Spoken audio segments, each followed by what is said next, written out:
नमस्कार दोस्तों, हमारे YouTube चैनल में आप सभी का स्वागत है। दोस्तों, आज की जो कहानी है वो बड़ी ही ज्ञानवर्धक है, बड़ी ही मोटिवेशनल है। आज की कहानी शुरू करने से पहले आप सभी से निवेदन है कि आप हमारे चैनल को सब्सक्राइब कर लें, बेल नोटिफिकेशन को ऑल पर सिलेक्ट कर दें ताकि हमारे आने वाली वीडियोस की सूचना सबसे पहले आपको प्राप्त हो सके। तो चलिए आज की कहानी की शुरुआत करते हैं। बहुत समय पहले की बात है।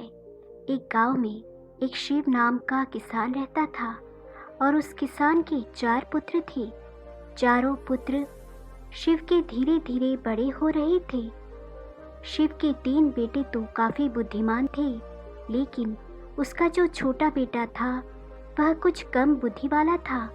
लेकिन उसमें एक विशेषता थी कि वह जितना ही कम बुद्धि वाला था उतना ही उसका शरीर बलशाली था, तगड़ा और तंदुरुस्त था। उस किसान शिव के दिमाग में एक विचार आया कि मेरे तीनों बेटे तो काफ़ी बुद्धिमान हैं, वह अपना जीवन किसी न किसी तरह से काट लेंगे, लेकिन मेरा छोटा पुत्र कम बुद्धि वाला है, इसकी जीविका के लिए मुझे बड़ी चिंता हो रही है। फिर काफ़ी सोच विचार के बाद वह इस नतीजे पर पहुंचा कि क्यों न मैं अपने छोटे पुत्र को पहलवानी सिखा दूं। वैसे भी इसका शरीर देखने में पहलवानों जैसा है। अब तो उस किसान शिव ने अपने छोटे पुत्र को पहलवानी करवाना शुरू कर दिया। उसे बहुत अच्छी अच्छी पहलवानों की खुराक मिलती थी। अब तो किसान का छोटा पुत्र बहुत जल्दी ही बड़ा ताकतवर हो गया। वह प्रतिदिन कसरत करता था, दौड़ लगाता था और पहलवानी के जो गुण थे उन्हें भी सीखता रहता था। वह हर दिन नए नए दांव पेच सीखता था। इस प्रकार धीरे धीरे समय निकलता गया। किसान शिव ने अपने बड़े 3 पुत्रों का विवाह कर दिया। जब किसान के पुत्रों का विवाह हो गया तो 3 पुत्रों की स्त्रियां जो थीं वह भी किसान के छोटे बेटे से दिन रात जलने लगी। मन में सोचने लगी कि यह छोटा वाला देवर कुछ काम धंधा तो करता नहीं है, पूरे दिन पहलवानी करता है और अच्छे अच्छे चीज़ें खाता रहता है, और हम और हमारे पति तीनों काम धंधे में लगे रहते हैं और यह बैठे बैठे मौज उड़ाता है। यही सोचकर शिव के तीनों बहुओं ने अलग होने के लिए विवाद खड़े कर दिए। जब अलग होने की जिद करने लगी तो किसान शिव ने मन में सोचा कि अब मुझे अपने छोटे पुत्र का भी विवाह कर देना चाहिए। यही सोचकर उस किसान ने एक बड़ी सुंदर और विद्वान कन्या की तलाश की और उस कन्या के साथ अपने छोटे पुत्र का विवाह संपन्न कर दिया। उस पहलवान की पत्नी इतनी सुंदर थी कि उस पूरे क्षेत्र में कोई भी स्त्री उसके समान सुंदर नहीं थी, और सुंदर होने के साथ साथ वह बड़ी विद्वान थी। उसे 14 विद्याओं का ज्ञान था। अब विवाह होने के बाद चारों पुत्रों को किसान ने अलग अलग कर दिया ताकि घर में किसी बात को लेकर विवाद न हो। जब चारों बेटे अलग अलग हो गए तो किसान शिव के 3 बड़े बेटे काफ़ी बुद्धिमान थे, इसीलिए वे तीनों अच्छी तरह से कमाकर खाने लगे। वह हर काम जानते थे, खेती में भी खूब मेहनत करते थे, इसीलिए उनका समय बहुत अच्छे से चल रहा था। परंतु जो पहलवान था उसका तो वही काम था, अच्छा अच्छा खाना और प्रतिदिन पहलवानी करना। अब तो बहुत जल्दी ही उसके ऊपर कंगाली आने लगी। उसकी पत्नी उससे दिन रात लड़ने लगी। वह कहती थी कि तुम कोई काम नहीं करते हो, दिन भर खाली पड़े रहते हो, खाने को अच्छा अच्छा चाहिए, इस तरह से हमारा गुजारा कैसे होगा। अब तो दोनों पति पत्नी में विवाद होने लगा। उसकी पत्नी जो थी वह काफ़ी बुद्धिमान थी, काफ़ी होशियार थी। एक दिन वह अपने पति से बोली, तुम ऐसा करो, इस देश के राजा के पास जाओ और राजा से कहना कि मुझे नौकरी दे दो। तो पहलवान कहने लगा, यह तुम क्या कह रही हो? मैं तो कोई काम ही नहीं जानता हूँ, केवल कुश्ती लड़ सकता हूँ और भोजन कर सकता हूँ, और कोई काम तो मुझे आता ही नहीं है। तो राजा के यहाँ मुझे नौकरी कैसे मिल जाएगी, और मिल भी जाएगी तो मैं वहाँ क्या काम करूँगा? तो वह पत्नी कहने लगी कि तुम इस बात की चिंता मत करो कि मैं कुछ नहीं जानता हूँ। मैं जो कहती हूँ वह तुम करो। मेरे कहने से तुम महाराज के पास जाओ और महाराज से कहो कि महाराज, मैं आपके यहाँ नौकरी करना चाहता हूँ। राजा जब तुम्हें नौकरी देने को तैयार हो जाए तो तुम उसके यहाँ लकटकिया के पद पर नौकरी पर लगना। पत्नी की बात सुनकर पहलवान कहने लगा कि लकटकिया क्या होता है? तब उसकी बुद्धिमान स्त्री समझाने लगी कि देखो, राजा के यहाँ 1,00,000 टका रोज पाने वाला एक नौकर होता है, जो हर रोज 1,00,000 टका रोज वेतन पाता है। उसका काम यह होता है कि जो काम राजा से ना हो सके, उसकी सेना से ना हो सके, उसकी किसी मंत्री से ना हो सके, तो उस काम को लकटकिया को करना पड़ता है। तो पहलवान बोला कि मैं तो कुछ जानता भी नहीं हूँ, फिर मैं उस काम को कैसे करूँगा? तब पत्नी बोली, देखो, तुम चिंता मत करो, मैं हूँ ना। आप तो बस चले जाओ वहाँ और महाराज से कहना कि मुझे लकटकिया की नौकरी चाहिए। पहलवान अपनी पत्नी की बात सुनकर उदास मन से राजा के दरबार को चल देता है। जब राजा के दरबार में पहुंचा तो महाराज ने देखा कि बड़ा बलवान, पहलवानों जैसा शरीर वाला एक आदमी मेरे दरबार में आया है। तो राजा समझ गए कि शायद यह व्यक्ति नौकरी की तलाश में आया होगा।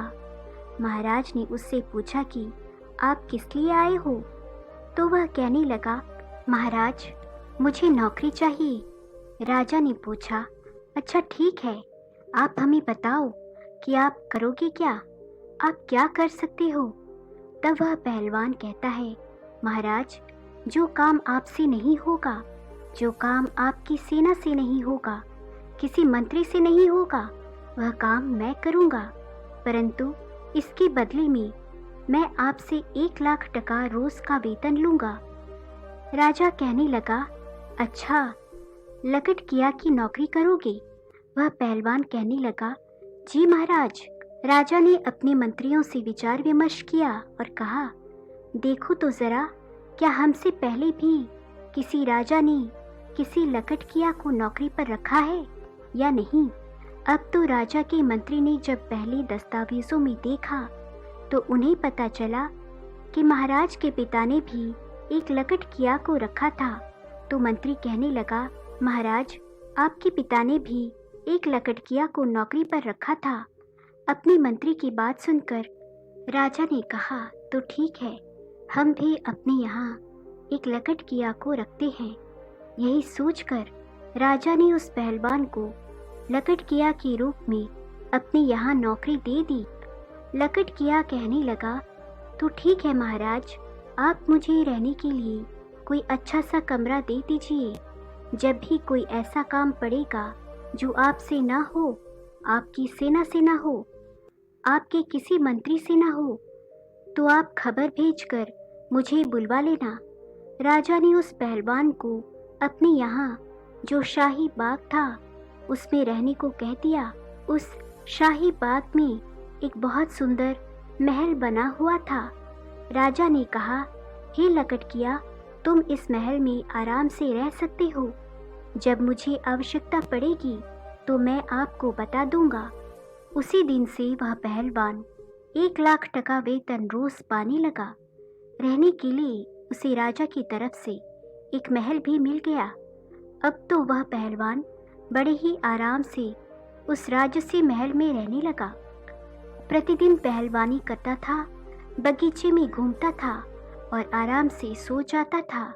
धीरे धीरे यूं ही कुछ वक्त बीत जाता है। एक दिन राजा और उसके मंत्री पहलवान से कहने लगे, आज तुम हमें अपने घर लेकर चलो, हम देखना चाहते हैं कि तेरा घर कैसा है।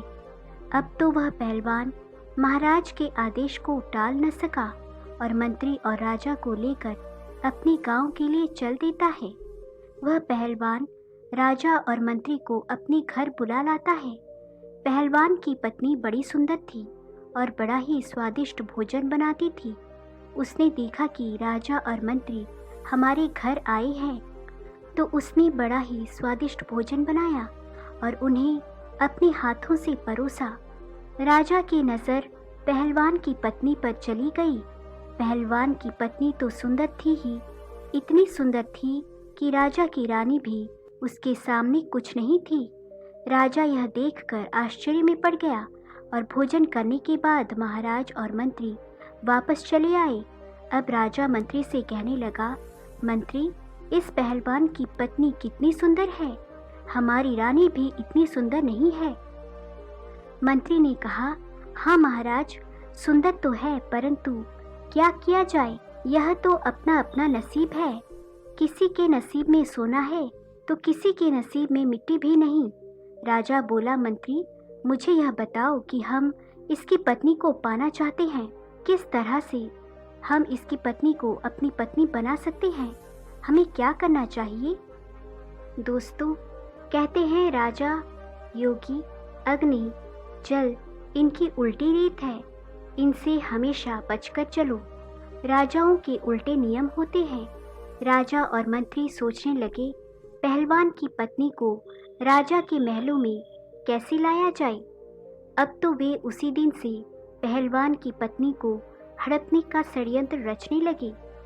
धीरे धीरे कुछ समय और बीत जाता है। इधर महाराज की जो माँ राजमाता, वह बीमार पड़ जाती है। जब राजमाता बीमार पड़ गई तो महाराज ने बड़े बड़े वैद्य को उन्हें दिखाया, परंतु किसी भी वैद्य का उपचार उन्हें ठीक नहीं कर पाया। राजमाता को पेट दर्द होता था, उनकी बदन दर्द की बीमारी बढ़ती चली गई। कोई भी वैद्य हाकिम उनका इलाज नहीं कर सका। एक दिन एक वैद्य जी आए। मंत्री ने मन में विचार किया कि मुझे कुछ षड्यंत्र रचना चाहिए। वैद्य को देखकर मंत्री कहने लगा, वैद्य जी, हमारे महाराज की माँ राजमाता बीमार हैं, क्या आप उनका इलाज कर सकते हैं। वैद्य ने कहा, हाँ, हम अवश्य उनका इलाज कर देंगे। मंत्री ने कहा, देखो जी, आपको इलाज मेरे अनुसार करना होगा। मंत्री ने कहा, मैं आपको 50 स्वर्ण मुद्राएं दूंगा। आप जब उनका इलाज करो तो इलाज के लिए तुम उनसे ऐसी वस्तु मंगवाना जो कहीं भी उपलब्ध ना हो। वैद्य को जब 50 स्वर्ण मुद्राएं पकड़ा दिए तो वैद्य लालच में आ गया। वैद्य कहने लगा, चलो मंत्री जी, मैं ऐसा ही करूँगा। अब तो मंत्री वैद्य को लेकर राज दरबार में आता है और राजा से कहता है, महाराज, यह वैद्य जी बड़े ही माने हुए हैं, इन्हें मैं काशीपुर से बुलाकर लाया हूँ। यह वैद्य जी राजमाता का इलाज करना चाहते हैं। महाराज बोले, तब तो बड़ी ही प्रसन्नता की बात है। राजा फौरन उस वैद्य को साथ लेकर के राजपुरोहित, सेनापति और मंत्री को साथ लेकर अपनी राजमाता के पास जाता है। राजमाता का इलाज करने में वहाँ पहले से कई वैद्य लगे हुए थे। वैद्य जी ने राजमाता की नब्ज देखी और नब्ज देखकर राजा से कहा, हे महाराज, इनका इलाज होना अब संभव नहीं है। राजा एकदम घबरा गया, कहने लगे, क्यों वैद्यराज, क्या बात है। वैद्य जी ने कहा, राजन, आपकी माता को सिर्फ एक ही वस्तु ठीक कर सकती है। राजा कहने लगे, बताओ वह क्या है। वैद्य बोला, वह वस्तु बड़ी ही दुर्लभ है, इतनी आसानी से नहीं मिल सकती। राजा बोले, आप बताओ तो सही, मैं उस औषधि को कुछ भी करके ढूंढ कर लाऊंगा। तब वैद्य जी ने बताया, महाराज, यदि आप 4 रोबिला मंगवा दो तो आपकी माँ ठीक हो सकती है। 4 होरबिला को मंगवा कर आप उनका तेल निकलवाएं और उस तेल की मालिश राजमाता के शरीर पर करवाएं। राजमाता बहुत जल्दी स्वस्थ हो जाएंगी। वैद्य की बात सुनकर के राजा मन में विचार करने लगा, हम उस हूरबिला जानवर को अवश्य मंगवाएंगे। वह कहाँ मिलता है? वैद्य कहने लगा, वह हूरबिला हिमालय के जंगल में मिलते हैं। वही वैद्य राजमाता का इलाज करने में लग जाता है और महाराज दरबार में आते हैं। दरबार में आकर महाराज ने अपने समस्त सभासदों को बुलाया, मंत्रियों को बुलाया, सेनापतियों को बुलाया और उनसे कहा कि कोई भी ऐसा योद्धा है जो हूरबिला नाम के जानवर ला सके। यह बात सुनकर के कुछ समझदार व्यक्ति कहने लगे, महाराज यह हूरबिला क्या होता है? हमने आज तक तो यह नाम नहीं सुना। राजा कहने लगे, यह कोई एक प्रजाति का जानवर है जो हिमालय के जंगलों में रहता है। राजा की बात सुनकर के संपूर्ण दरबारी चुप हो गए, क्योंकि जिस हूरबिला की बात राजा कर रहे थे आज तक किसी ने उस जानवर को नहीं देखा था। अब तो राजा उन्हें चुपचाप देखकर मंत्री से कहने लगे कि मंत्री, ऐसे तो काम नहीं चलेगा। राजमाता को बचाने के लिए हमें हूरबिला जानवर को लाना ही होगा। मंत्री कहने लगा, महाराज यह बड़ा अच्छा मौका है। जो पहलवान हमारे यहाँ 6 महीने से केवल बैठे बैठे तनख्वाह ले रहा है वह किस दिन काम आएगा? क्यों ना यह हूरबिला उसी से मंगवाया जाए। आप उसे बुलवाकर उससे कहें कि वह 2 महीने के अंदर हूरबिला को लाकर दे, नहीं तो उसे फांसी पर चढ़ा दिया जाएगा। और महाराज इस तरीके से वह हूरबिला को लेने जाएगा। अगर वह ले आता है तब तो ठीक है, राजमाता बच जाएंगी। अगर वह मर जाता है तो और भी अच्छी बात है, उसकी पत्नी फिर आपके लिए रह जाएगी। आप उसे राजमहल में ले आना। राजा की नीयत तो पहले से ही पहलवान की पत्नी पर थी।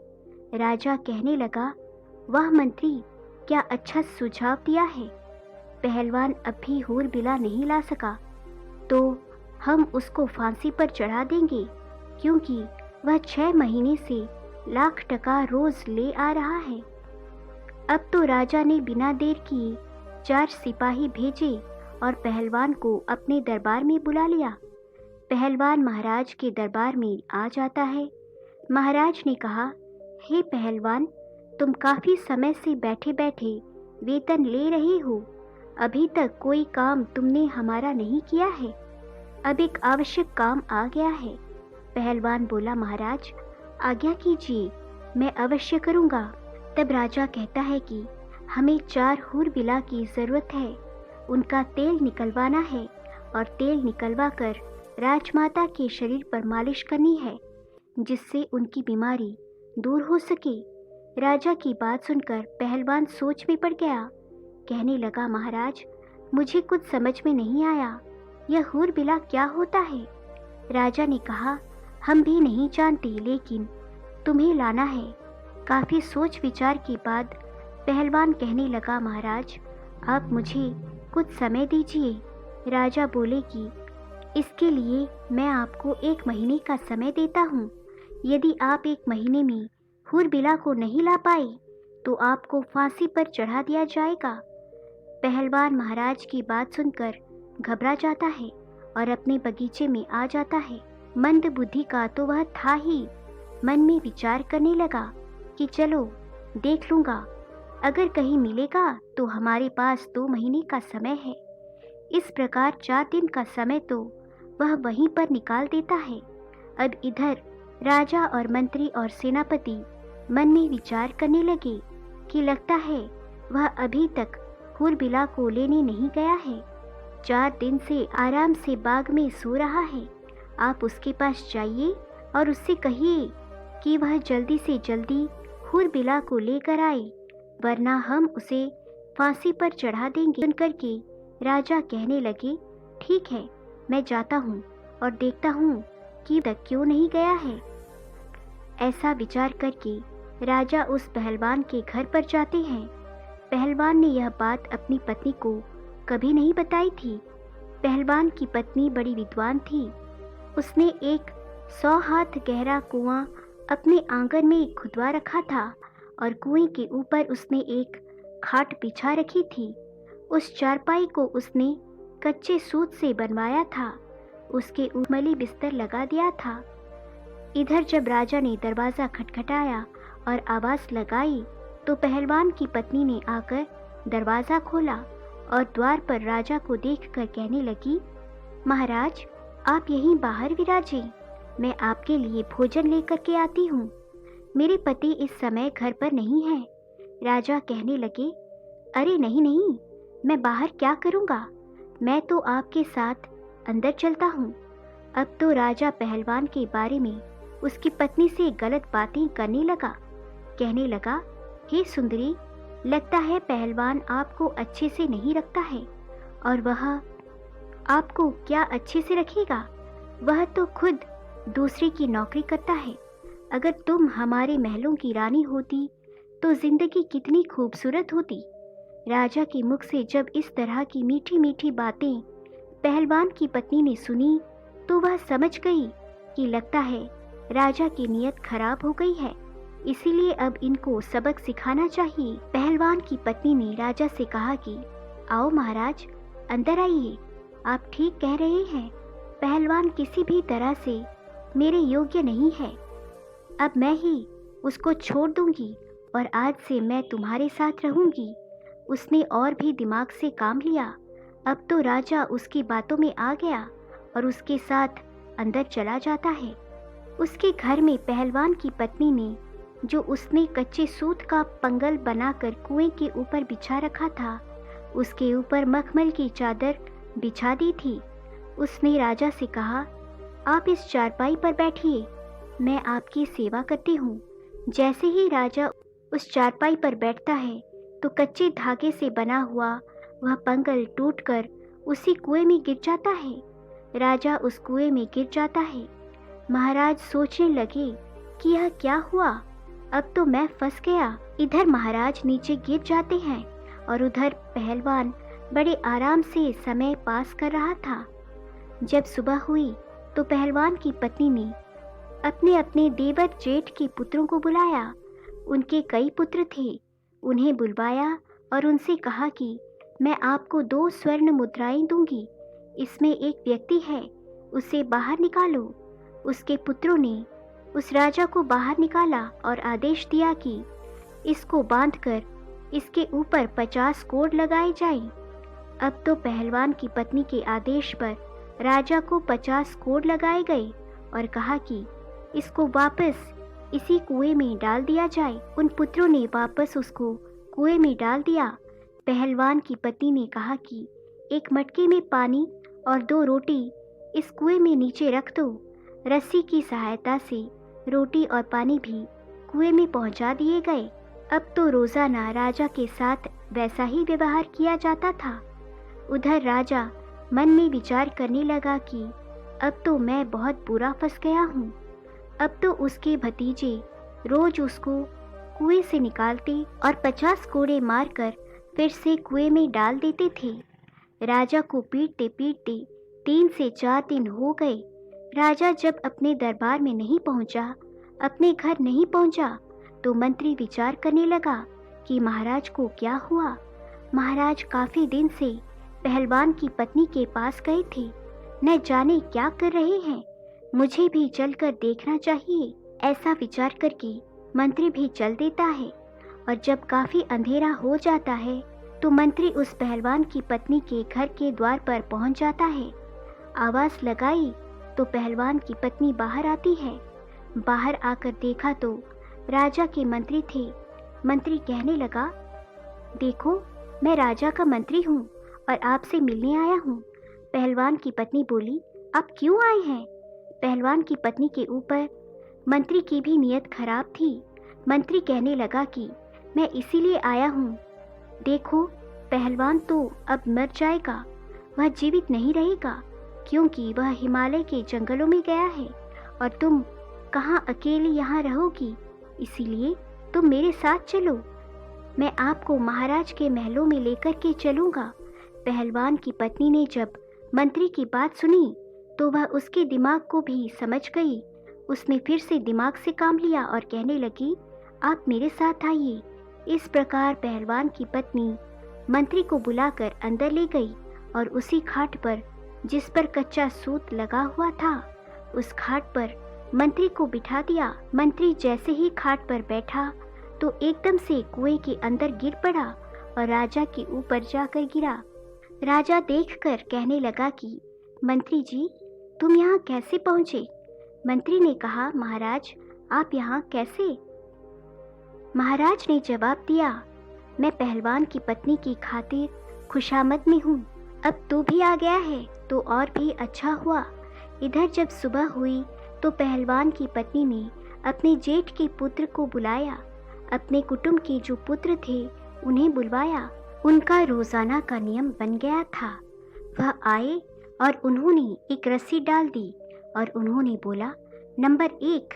तो राजा कहने लगा, मेरा नंबर आया है, पहले मैं ऊपर जाऊंगा। इस प्रकार वह राजा को रस्सी पकड़वा कर ऊपर चढ़ा लेते हैं और उसे खंभे से बांध देते हैं। फिर दूसरा रस्सी डालकर बोले, नंबर 2। मंत्री भी ऊपर आ गया, उसको भी खंभे से बांध दिया गया। फिर उसको भी 50-50 कोड़े लगाए गए। फिर से उसी कुएं में दोनों को डाल दिया गया और कहा कि इनको एक मटका पानी और 4 रोटी नीचे पहुंचा दो। रस्सी की सहायता से रोटी और पानी कुएं में नीचे पहुंचा दिए गए। अब तो राजा और मंत्री के साथ प्रतिदिन 50-50 कोड़े बरसने लगे। उनको रोजाना कोड़ों की मार पड़ने लगी। राजा और मंत्री दोनों के शरीर से चमड़ी उतर गई थी। इसी तरह से 10 दिन निकल जाते हैं। इधर राजा के सेनापति ने विचार किया कि राजा को ढूंढने के लिए मंत्री गया था, वह भी लौटकर अभी तक नहीं आया। मुझे भी चलकर देखना चाहिए कि उनके साथ आखिर क्या हुआ है। वह तो पहलवान की पत्नी के पास ही तो नहीं रुक गए, न जाने क्या कर रहे हैं। यह विचार करके सेनापति भी चल देता है। सेनापति जब शाम होने पर पहलवान के घर जाता है। इधर पहलवान की पत्नी ने आकर दरवाजा खोला। बाहर देखा तो सेनापति खड़ा था। पूछने लगी, आप कौन हैं? तो सेनापति कहने लगा, हम महाराज के सेनापति हैं और तुम्हारे पास आज की रात्रि बिताना चाहते हैं, क्योंकि पहलवान की पत्नी बहुत सुंदर थी। जो एक बार उसे देख लेता था उस पर मोहित हो जाता था। सेनापति भी पहलवान की पत्नी पर मोहित हो गया था। सेनापति की मंशा को वह अच्छी तरह से समझ गई थी कि यह षड्यंत्रकारी है और मेरे पास आया है। पहलवान की पत्नी कहने लगी, हाँ आइए ना, आपका भी मेरे घर पे स्वागत है। सेनापति भी उसकी बातों में फंस गया। सेनापति ने सोचा कि अब तो यह मेरी पत्नी होकर रहेगी, लेकिन पहलवान की पत्नी बड़ी विद्वान थी। उसने उस सेनापति को भी उस खाट पर बैठने को कहा और जैसे ही वह कच्चे सूत की खाट पर बैठा तो वह भी नीचे कुएं में गिर गया। उसमें राजा और मंत्री तो पहले से ही पड़े हुए थे। जब राजा ने और मंत्री ने सेनापति को देखा तो कहने लगे, सेनापति। तो सेनापति बोला, जी महाराज, अरे आप ही इसी में हैं, मैं आपको ही तो ढूंढने आया था। राजा बोला, तुमने ढूंढ लिया हमें, अब सुबह देखना क्या होता है। सेनापति बोला, क्या होगा? मंत्री बोले, सुबह देखना, अभी चुपचाप सो जाओ। जब सुबह हुई तो पहलवान की पत्नी ने अपने देवर जेठ के पुत्रों को बुलाया। वह सब लोग आए और उन्होंने आकर रस्सी नंबर 1 डाल दिया। उसे पकड़कर राजा ऊपर आ गया। राजा को रोज की तरह खंभे से बांध दिया गया। फिर दूसरा रस्सी डाल दिया गया। मंत्री भी उसे पकड़कर ऊपर आ गया। इसी तरह से तीसरा रस्सी भी डालकर सेनापति को भी ऊपर निकाल दिया गया। इसी प्रकार से पहलवान की पत्नी ने आदेश दिया कि कैदी नंबर 1 को 25 कोड़े लगाए जाए, कैदी नंबर 2 को 200 कोड़े मारे जाएं और कैदी नंबर 3 को 300 कोड़े मारे जाएं। पहलवान की पत्नी की बात सुनकर उन सभी पुत्रों ने कोड़े मारने शुरू कर दिए। कोड़ों की मार पड़ने से उनकी चमड़ी निकल आई। कोड़े मारने के बाद रस्सियों के सहारे उन्हें उसी कुएं में फिर लटका दिया गया। उसके बाद उन्हें पीने के लिए मटके का पानी और 6 रोटी उसमें डाल दी गई। धीरे धीरे समय निकलता गया। राजा, मंत्री और सेनापति तीनों को प्रतिदिन मार पड़ती थी। उनकी पीठ पर रोज कोड़े बरसते थे। अब तो वह बड़े परेशान होने लगे। कहाँ वह पहलवान की पत्नी को लेने आए थे और कहाँ उल्टे उनकी ही जान के लाले पड़ गए। अब एक दिन कोतवाल, जो राजा के कोतवाल थे, उन्होंने मन में विचार किया कि चलिए मैं भी चलकर देखता हूँ कि महाराज और सेनापति अभी तक क्यों नहीं आए हैं। जो भी पहलवान की पत्नी के पास जाता है वह लौटकर ही नहीं आता है। न जाने क्या कर रहे हैं। चलो मैं चलकर देखता हूँ। ये विचार करके कोतवाल भी चल देता है। वो घोड़े पर बैठा और चल दिया। कोतवाल ने मन में विचार किया कि मैं चलकर देखता हूँ कि महाराज, सेनापति और मंत्री तीनों पहलवान की पत्नी के पास रुककर क्या कर रहे हैं। ऐसा क्या है वहाँ। ऐसा विचार करके कोतवाल अंधेरे में पहलवान के घर जाते हैं और उसने दरवाज़ा खटखटाया, आवाज़ लगाई तो पहलवान की पत्नी समझ गई। लगता है कोई राजा के यहाँ से आया है। उसने दरवाज़ा खोला तो देखा द्वार पर कोतवाल खड़ा है। यह देखकर पहलवान की पत्नी कहने लगी कि तुम कौन हो। तो उसने बताया कि हम कोतवाल हैं, राजा के यहाँ से आए हैं। कोतवाल ने जब पहलवान की पत्नी को देखा तो वह भी उसकी सुंदरता पर लट्टू हो गया और वह भी उसी के घर रात में रुकना चाहता था। पहलवान की पत्नी बोली कि आपका स्वागत है। उसी रात कोतवाल को भी ले जाकर उसी कच्चे सूत के पलंग पर बैठा दिया गया और जैसे ही कोतवाल चारपाई पर बैठा, एकदम से नीचे कुएं में गिर गया। राजा, मंत्री, सेनापति पहले से ही उसमें नीचे थे। यह देखकर राजा कहने लगा, कोतवाल जी, आप ही यहाँ आ गए। कोतवाल ने पूछा, राजा साहब, आप यहाँ क्या कर रहे हैं। राजा ने कहा, सुबह देखना यहाँ क्या होता है। कोतवाल कहने लगा, महाराज क्या होगा। राजा ने कहा, सुबह देखना। अब आप आराम से रात्रि में विश्राम करो। इधर सुबह हुई तो पत्नी ने अपने देवर और जेठ के पुत्रों को बुलाया और 4 रस्सी उस कुएं में डलवाई। एक एक करके राजा, सेनापति, मंत्री सभी को बाहर निकाला और फिर सभी को 50-50 कोड़े मारे गए। इसके बाद चारों को फिर नीचे उतार दिया और उनको 1 मटका पानी और 8 रोटियां खाने को डाल दी। अब तो पहलवान की पत्नी का नियम बन गया।